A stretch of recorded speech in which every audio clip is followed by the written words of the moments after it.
The ജേർണലിസ്റ്റിലേക്ക്. പശ്ചിമേഷ്യയെ ഇന്നീ കാണുന്ന കടുത്ത ആശങ്കയിലേക്കും ദുരിതത്തിലേക്കും തള്ളിവിട്ടത് അമേരിക്കൻ പ്രസിഡന്റ് ഡൊണാൾഡ് ട്രംപാണ്. ലോകത്തെ മുഴുവൻ ആശങ്കയുടെ മുൾമുനയിൽ കഴിഞ്ഞ 100 ദിവസത്തിലേറെയായി നിർത്തുന്ന വിധത്തിൽ ഹോർമുസ് കടലിടുക്ക് ചരിത്രത്തിൽ ആദ്യമായി ഇത്രയും കാലം അടഞ്ഞുകിടക്കുന്നതിനും കാരണം ഡൊണാൾഡ് ട്രംപാണ്. ആ ഡൊണാൾഡ് ട്രംപ് കഴിഞ്ഞ 24 മണിക്കൂറിലേറെയായി ഒരു അക്ഷരം മിണ്ടിയിട്ടില്ല. അതുതന്നെ ലോകത്തിന് വലിയ ശാന്തതയും സമാധാനവും നൽകുന്ന കാര്യമാണ്. എന്താണെന്ന് വെച്ചാൽ, ട്രംപ് ഓരോ തവണയും സമാധാനം ഉടൻ ഉണ്ടാകും, കരാറിൽ ഉടൻ ഒപ്പുവെക്കുമെന്ന് പറയുകയും എന്നിട്ട് ട്രംപ് തന്നെ അതിന് വിപരീതമായി പ്രവർത്തിക്കുകയും മണിക്കൂറുകൾക്കുള്ളിൽ അതിന് വിപരീതമായി പ്രവർത്തിക്കുകയും ചെയ്യുന്ന ഒരു സാഹചര്യം ഉണ്ടായിരുന്നു.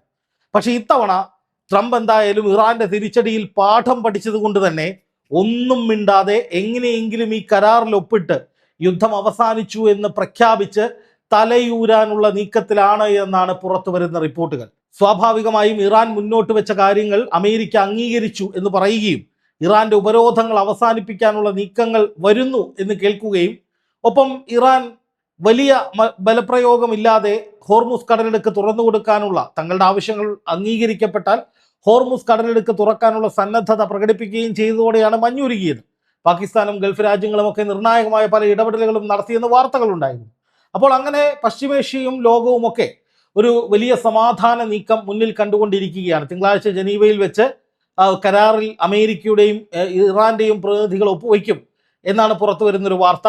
ഇനി അല്ലെങ്കിൽ നേരിട്ടുള്ള ഒരു കരാറില്ലാതെ 2 രാജ്യങ്ങളിലേക്കും ഈ കരാർ അയച്ച് ഇരു രാജ്യങ്ങളുടെയും പ്രതിനിധികൾ ഒപ്പുവെച്ച് അതൊരു ഉടമ്പടിയായി മധ്യസ്ഥ രാജ്യങ്ങൾ സൂക്ഷിക്കുന്ന വിധത്തിലേക്കുള്ള ഒരു സാഹചര്യം ഉണ്ടാകാനും സാധ്യതയുണ്ട്. എന്ത് തന്നെയായാലും പശ്ചിമേഷ്യയിൽ കഴിഞ്ഞ കുറെ കാലമായി വർഷങ്ങളായി തുടരുന്ന സകല യുദ്ധ സാഹചര്യങ്ങളും ഇല്ലാതാവുകയാണ് എന്നതിൻ്റെ പ്രകടമായ സൂചന നൽകുന്ന വിധത്തിലാണ്, അല്ലെങ്കിൽ അത്തരത്തിൽ വലിയ സന്തോഷം നൽകുന്ന വിധത്തിലാണ്, സമാധാനം നൽകുന്ന വിധത്തിലാണ്, ആശങ്കയൊഴിയുന്ന വിധത്തിലാണ് ഇപ്പോൾ പുറത്തു വരുന്ന വാർത്തകൾ ഇതുവരെ. പക്ഷേ എന്നത്തെയും പോലെ ഇസ്രായേലിന്റെ പ്രധാനമന്ത്രി ബെഞ്ചമിൻ നെതന്യാഹു ഇപ്പോൾ ഈ വെടിനിർത്തൽ കരാർ നശിപ്പിക്കാൻ വേണ്ടി, വീണ്ടും പശ്ചിമേഷ്യയെ സംഘർഷഭരിതമാക്കാൻ വേണ്ടി ഇറാനെ കടുത്ത പ്രകോപനത്തിലേക്ക് തള്ളിവിട്ട് വീണ്ടും യുദ്ധത്തിലേക്ക് വലിച്ചിടാനായി ചില നെറികെട്ട നീക്കങ്ങളുമായി രംഗത്ത് വന്നിരിക്കുന്നു എന്നാണ് ഇപ്പോൾ പുറത്തു വരുന്ന ഏറ്റവും പ്രധാനപ്പെട്ട ആശങ്കാജനകമായ വിവരം. ഇസ്രായേൽ ലെബനനിലേക്ക് കടുത്ത ആക്രമണങ്ങൾ ആരംഭിച്ചിരിക്കുന്നു എന്ന റിപ്പോർട്ട് അൽ ജസീറ ഉൾപ്പെടെയുള്ള മാധ്യമങ്ങൾ ഇപ്പോൾ പുറത്തുവിട്ടിരിക്കുകയാണ്. അതായത് ഒരു വെടിനിർത്തൽ കരാർ നിലവിൽ വരികയാണ്, ഒരു തരത്തിലുള്ള പ്രകോപനവും അങ്ങോട്ടും ഇങ്ങോട്ടും വേണ്ട, സമാധാനത്തിന്റെ പാതയിലേക്ക് കാര്യങ്ങൾ നീങ്ങട്ടെ എന്ന് അമേരിക്ക പറയുകയും ഇറാന്റെ നിർദ്ദേശങ്ങളൊക്കെ അംഗീകരിക്കാമെന്ന് തത്വത്തിൽ അംഗീകരിക്കുകയും അതുപോലെ ഭാവിയിൽ കൂടുതൽ ചർച്ചകൾ ഉണ്ടാവുമെന്ന് ഉറപ്പു നൽകുകയും ഇറാൻ അത് ഏറെക്കുറെ അംഗീകരിക്കുകയും അങ്ങനെ ഒരു കരാറിലേക്ക് പോയി പൊതുവിൽ ഈ യുദ്ധാന്തരീക്ഷം അവസാനിപ്പിക്കാനുള്ള നീക്കത്തിലേക്ക് ഈ യുദ്ധം തുടങ്ങി വെച്ച അമേരിക്കയും ഇപ്പോൾ യുദ്ധം കൺട്രോൾ ചെയ്യുന്ന ഇറാനും ഒക്കെ മാറിയപ്പോൾ നെതന്യാഹു ഇസ്രായേൽ വീണ്ടും ശക്തമായ ആക്രമണവുമായി വന്നിരിക്കുകയാണ്. ഇസ്രായേലിൽ ലെബനനിലെ നഗരങ്ങളിലേക്ക് വ്യാപകമായ ആക്രമണങ്ങൾ നടത്തി 5 പേര് കൊല്ലപ്പെട്ടു എന്നാണ് ഇപ്പോൾ പുറത്തു വരുന്ന ഏറ്റവും പ്രധാനപ്പെട്ട വിവരം. സദേൺ ലെബനനിലേക്കാണ് ആക്രമണം നടന്നിരിക്കുന്നത്. അതായത് അമേരിക്ക വെടിനിർത്തലിന് ഉത്തരവിടുകയും ലെബനനിലേക്ക് ഇനി ആക്രമണങ്ങൾ നടത്തരുത് എന്ന് പറയുകയും ചെയ്തതിന് ശേഷമാണ് ഈ ആക്രമണം നടന്നത് എന്ന് പുറത്തു വരുന്ന വാർത്തകളിൽ വ്യക്തമാണ്. അതിൻ്റെ അർത്ഥം ഈ സമാധാന കരാർ ഇല്ലാതാക്കാൻ, അതുപോലെ തന്നെ പശ്ചിമേഷ്യയിലെ സ്ഥിതിഗതികൾ ഗുരുതരമാക്കാൻ വേണ്ടി ഈ കരാർ പൊളിച്ചുകൊണ്ട് തങ്ങളുടെ സ്വാർത്ഥ താല്പര്യങ്ങൾ, അതായത് നെതന്യാഹുവിന് യുദ്ധം നിലനിൽക്കണമെന്നുള്ള സ്വാർത്ഥ താല്പര്യമുണ്ട്, അത് നിലനിൽക്കാൻ അല്ലെങ്കിൽ അത് തുടരാൻ വേണ്ടിയിട്ടുള്ള നികൃഷ്ടമായ നീക്കമാണ് ഇപ്പോൾ ഇസ്രായേലിന്റെ ഭാഗത്തേക്ക് നടക്കുന്നത് എന്നാണ് ലഭിക്കുന്ന വിവരം. അതിന്റെ വാർത്തകൾ നോക്കുക. 5 പേർ കൊല്ലപ്പെട്ടു. കൂടുതൽ കടുത്ത നടപടികളിലേക്ക് ലെബനനിൽ ഇസ്രായേൽ പോവുകയാണ്. ലെബനനിൽ 20 ഗ്രാമങ്ങളിൽ ജനങ്ങളോട് ഒഴിഞ്ഞു പോകാൻ നോട്ടീസ് നൽകിയിട്ടുണ്ട്. ഹിസ്ബുള്ളക്കെതിരെ ആക്രമണങ്ങൾ തുടരും എന്ന് ഇസ്രായേൽ ലെബനനിലുടനീളം നോട്ടീസുകൾ വിതരണം ചെയ്യുന്നുണ്ട്. തങ്ങൾക്ക് വലിയ തോതിലുള്ള പക ലെബനാനോടുണ്ട്, അല്ലെങ്കിൽ ഹിസ്ബുള്ളയോടുണ്ട്. ഹിസ്ബുള്ള തങ്ങൾക്ക് നേരെ ആക്രമണങ്ങൾ ശക്തമാക്കിയതായിരുന്നു. അതുകൊണ്ട് തന്നെ ഹിസ്ബുള്ളയെ പരിപൂർണമായി ഇല്ലാതാക്കാതെ ഞങ്ങൾ ഈ ഉടമ്പടികളിൽ ഒന്നിൻ്റെയും ഭാഗമാകില്ല എന്ന് കർശനമായി ഇസ്രായേൽ പ്രധാനമന്ത്രി ബെഞ്ചമിൻ നെതന്യാഹു നിലപാട് സ്വീകരിച്ചു എന്നാണ് ഇപ്പോൾ അന്താരാഷ്ട്ര മാധ്യമങ്ങൾ റിപ്പോർട്ട് ചെയ്യുന്നത്. അതായത് അമേരിക്കയും ഇറാനും ഒരു വെടിനിർത്തലിലേക്ക് പോവുകയും സമാധാനത്തിന്റെ പാത പിന്തുടരുകയും ചെയ്താലും ഇസ്രായേൽ കുളം കലക്കിക്കൊണ്ടേയിരിക്കും, യുദ്ധം രൂക്ഷമാക്കിക്കൊണ്ടേയിരിക്കുമെന്നാണ് ഇതിൽ നിന്ന് വ്യക്തമാകുന്നത്. പ്രത്യേകിച്ച് ഇറാൻ അമേരിക്കയോട് ചർച്ചകൾ നടക്കുന്ന സമയത്ത് തന്നെ പലപ്പോഴായി പറഞ്ഞിട്ടുള്ള ഒരു കാര്യം സകലർക്കും ഓർമ്മയുണ്ടാകും. ഹിസ്ബുള്ള ഞങ്ങളുടെ ആളുകളാണ്, അല്ലെങ്കിൽ ലെബനാനിലേക്ക് ഇസ്രായേൽ നടത്തുന്ന ആക്രമണങ്ങൾ കൂടി ഇല്ലാതാക്കണം, എങ്കിലേ ഈ വെടിനിർത്തൽ കരാറ് പൂർണ്ണമാകൂ. സീസ് ഫയർ എന്ന് പറയുന്നത് പൂർണ്ണമാകണമെങ്കിൽ ലെബനാനിലേക്ക് ഇസ്രായേൽ നടത്തുന്ന ആക്രമണങ്ങളും കൂടി അവസാനിപ്പിക്കണം. അല്ല എന്നുണ്ടെങ്കിൽ ഇത് വെടിനിർത്തലിന്റെ ലംഘനമാണ്, ഞങ്ങൾക്ക് ചർച്ച നടത്താൻ ഒരു താല്പര്യവുമില്ല എന്ന് പല ഘട്ടങ്ങളിലും ഇറാൻ പറഞ്ഞിരുന്നു. അങ്ങനെ ഇറാന്റെ നിരന്തരമായ സമ്മർദ്ദങ്ങൾക്ക് വഴങ്ങി ഗൾഫ് രാജ്യങ്ങളും അത്തരത്തിൽ ഇറാന്റെ ആവശ്യം പരിഗണിക്കേണ്ടതാണ്, വെടിനിർത്തൽ എന്ന് പറഞ്ഞാൽ പരിപൂർണമായ വെടിനിർത്തലാണ് ഉദ്ദേശിക്കേണ്ടത് എന്ന് പറഞ്ഞുകൊണ്ട് ട്രംപിന് മേൽ സമ്മർദ്ദം ചെലുത്തി. ഒടുവിൽ ട്രംപ് നെതന്യാഹുവിനോട് പലതവണ പറഞ്ഞതിന് ശേഷമാണ് ലെബനാന് നേരുള്ള ആക്രമണങ്ങൾ ഇസ്രായേൽ അവസാനിപ്പിച്ചത്. അതിനുശേഷമാണ് ഈ അന്തിമ കരാറിലേക്ക്, ഇപ്പോൾ ഈ നടക്കുന്ന കരാറ് ചർച്ച, അതിലേക്കൊക്കെ ഇറാൻ വന്നത് ഇസ്രായേൽ പൂർണ്ണമായി ഹിസ്ബുള്ളയ്ക്ക് നേരെയുള്ള ആക്രമണങ്ങൾ അവസാനിപ്പിച്ച ശേഷമായിരുന്നു. പക്ഷെ ഇപ്പോൾ തിങ്കളാഴ്ച ഒരു കരാറിൽ ഒപ്പിടുന്നു, സമാധാന ശ്രമങ്ങൾ വിജയം കാണുന്നു, ഇനി അങ്ങോട്ട് യുദ്ധമില്ലാത്തൊരു പശ്ചിമേഷ്യ ഉണ്ടാകാൻ പോകുന്നു, ഹോർമുസ് കടലിടുക്ക് തുറക്കുന്നതോടെ പ്രശ്നങ്ങൾ പരിഹരിക്കുന്നു, ഇറാന്റെ ഉപരോധങ്ങൾ നീക്കുന്നതോടെ ഇറാൻ യുദ്ധത്തിൽ നിന്ന് പിന്മാറുന്നു. അങ്ങനെയൊക്കെയുള്ള വളരെ പോസിറ്റീവായിട്ടുള്ള ഒരു സാഹചര്യം വരുമ്പോഴാണ് വീണ്ടും യുദ്ധക്കൊതിയനായ നെതന്യാഹു അടുത്ത ഉഡായിപ്പുമായിട്ട് ഇറങ്ങിയിരിക്കുന്നത്, അല്ലെങ്കിൽ അടുത്ത പണിയുമായിട്ട് ഇറങ്ങിയിരിക്കുന്നത്. നോക്കുക, സുപ്രധാനമായിട്ടുള്ള ഇറാന്റെ ആവശ്യം എല്ലാ മേഖലയിലും വെടിനിർത്തൽ വേണമെന്നുള്ളത് തന്നെയാണ്.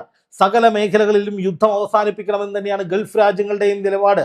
പക്ഷേ ലെബനാനിൽ ഹിസ്ബുള്ളയ്ക്കെതിരെ ഇസ്രായേൽ നടത്തുന്ന ആക്രമണം അവസാനിപ്പിക്കാൻ ഇസ്രായേൽ തയ്യാറല്ല എന്ന് മാത്രമല്ല, പ്രധാനപ്പെട്ട ലെബനനിലെ പ്രധാനപ്പെട്ട നഗരങ്ങളിലേക്ക് വ്യാപകമായ ആക്രമണത്തിന് ഇസ്രായേൽ തയ്യാറെടുക്കുന്നുവെന്നാണ് മനസ്സിലാക്കേണ്ടത്. അതോടൊപ്പം ചില നഗരങ്ങൾ, ചില ഗ്രാമപ്രദേശങ്ങളൊക്കെ ഇസ്രായേൽ പിടിച്ചെടുക്കാനുള്ള നീക്കങ്ങൾ നടത്തിക്കൊണ്ടിരിക്കുന്നു എന്നും നേരത്തെ റിപ്പോർട്ടുകൾ ഉണ്ടായിരുന്നു. അങ്ങനെ ഒരു നീക്കത്തിലേക്ക് ഇസ്രായേൽ നീങ്ങുകയാണെങ്കിൽ സ്വാഭാവികമായും ഇപ്പോൾ അമേരിക്കയ്ക്ക് നൽകിയിരിക്കുന്ന ഉറപ്പുകൾ, അമേരിക്കയുമായി ചേർന്നുകൊണ്ട് നടപ്പാക്കാൻ പോകുന്ന വെടിനിർത്തൽ കരാറ്, ഇതിൽ നിന്നൊക്കെ ഇറാൻ പിന്മാറാനുള്ള സാധ്യത വളരെ കൂടുതലാണ്. കാരണം ഇറാനെ സംബന്ധിച്ച് ഇസ്രായേൽ നൽകുന്ന പ്രകോപനങ്ങളായിരുന്നു എന്നും അമേരിക്കയ്ക്കെതിരായ ചർച്ചകളിൽ ഒരു പ്രധാനപ്പെട്ട വില്ലനായി നിന്നിരുന്നത്. അതോടൊപ്പം ട്രംപ് നടത്തുന്ന വെല്ലുവിളികൾ, വീരവാദങ്ങൾ, അതുപോലെ കഴിഞ്ഞ ദിവസം ഇറാനിലേക്ക് നടത്തിയ ആക്രമണങ്ങൾ, ഇതൊക്കെ ഈ പറയുന്ന വെടിനിർത്തൽ കരാറിൻ്റെ തടസ്സങ്ങളായിരുന്നു, വെടിനിർത്തൽ കരാറ് നടക്കാതെ പോകുന്നതിൻ്റെ കാരണങ്ങളായിരുന്നു. പക്ഷേ ഏറ്റവും ഒടുവിൽ ഈ യുദ്ധം അവസാനിക്കണം എന്ന് അമേരിക്ക നിലപാടെടുക്കുന്നതിന് മുമ്പ്, അല്ലെങ്കിൽ അമേരിക്ക ഇറാനുമേൽ വെടിനിർത്തൽ കരാറുമായി ബന്ധപ്പെട്ട ചർച്ചകൾ നടത്തുന്നതിന് മുമ്പ് ഇസ്രായേലുമായി ചർച്ച ചെയ്ത് ഇനി ഒരു യുദ്ധം ഉണ്ടാകരുത്, ലെബനനെ ആക്രമിക്കരുത് എന്ന തരത്തിൽ നെതന്യാഹുവിനോട് വ്യക്തമായി ക്ലിയർ കട്ടായി കാര്യങ്ങൾ പറഞ്ഞിരുന്നു. നെതന്യാഹു അത് അംഗീകരിച്ചു എന്നാണ് ട്രംപ് പറഞ്ഞത്. പക്ഷേ ചില ഇസ്രായേലി മാധ്യമങ്ങൾ അന്ന് നെതന്യാഹുവിനെ ഉദ്ധരിച്ചുകൊണ്ട് പറഞ്ഞത് നെതന്യാഹു ലെബനന് നേരെയുള്ള ആക്രമണങ്ങൾ നിർത്തില്ല എന്ന നിലപാടിലാണ്. ട്രംപ് നടത്തിയ ഇടപെടലുകൾ നെതന്യാഹുവിന് വളരെ നെഗറ്റീവായിട്ടാണ് തോന്നിയിട്ടുള്ളത് എന്ന് ചില മാധ്യമങ്ങൾ പറഞ്ഞിരുന്നു.